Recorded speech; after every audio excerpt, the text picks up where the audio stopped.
The Walking Dead Dead City is a Walking Dead spin-off that follows Maggie and Negan as they head to New York City after Maggie's son Herschel is kidnapped by a former savior and associate of Negan called the Croat. It seems to be set a few years after The Walking Dead Season 11 based on Herschel's age. Maggie and Negan had gone their separate ways, but Maggie requires Negan's help due to the fact the villain at hand is someone Negan is familiar with. It's a fun premise. It's a lot more exciting than The Walking Dead Season 11's sort of premise as a whole. That was a premise that dragged on too long and the villains just weren't all that interesting. Here there's some good new characters and some interesting subplots added, such as this group called the Marshals.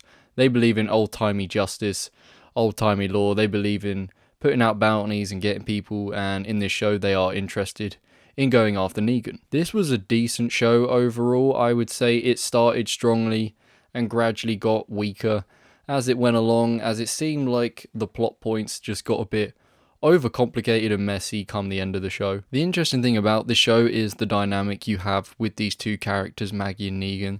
They've got history, and despite Negan's character arc in The Walking Dead, we see some real flashes of old Negan here, and it's glorious. We see that batshit evil side to him, that side that we always kind of loved about Negan, even if it was harming our favourite characters. And we see no matter what, that side of him will always exist. And Maggie, of course, has always been one of the better characters in the show ever since she was introduced to the show in Season 2. She's been solid throughout, and that remains the case here. The setting of New York City was pretty cool. It's cool that we go to an iconic place in The Walking Dead and see what a city such as this would look like in an apocalypse. And I think they made it look run down and pretty scary, although it did feel a little bit empty. I know obviously it's a big city, things could be scattered, a lot of things are probably in the buildings and whatnot, but it kind of felt like there could have been some more dead, just roaming the streets. In that instance, it felt like a little empty. It felt like a lot of characters could walk around or be on a rooftop and really just see nothing. The zombies, of course, were their usual slow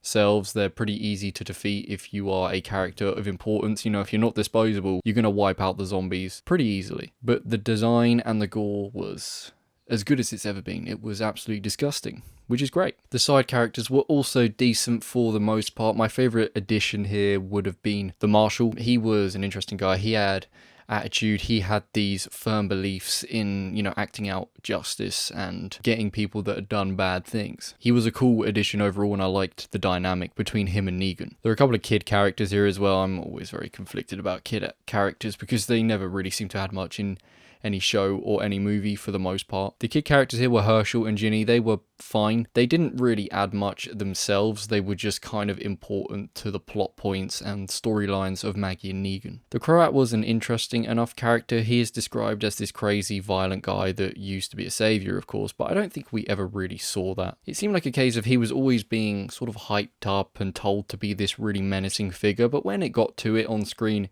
he never felt all that menacing. He never really even felt close to what Negan was like. Negan is the standout in this show. He is a scene stealer. His deliveries are always perfect. He and quite a few other characters as well have to deliver some monologues. This show is pretty monologue heavy in that regard, but without a doubt Negan delivers them the best. As I said, this show became kind of weaker as it went along. You kind of moved towards what the goal was that you learn in the first episode, and it seems to become less and less important the more they get towards that goal. It seems to just sort of become a side note as more things get introduced, and by the end you realise that the whole point really was to set up other things, and that's what they've done by setting up another season. They did announce the other day that there was going to be a second season of this, which I guess is to be expected. I'm not really sure why they opted to do a 6-episode season and then do another. I'm wondering maybe if they could have done this whole show, this whole story in, less seasons with just longer episodes. But I guess this does break it up in a sense, and to be fair, it was a decent, compact 6 episodes, and I don't feel like too much time was wasted. There wasn't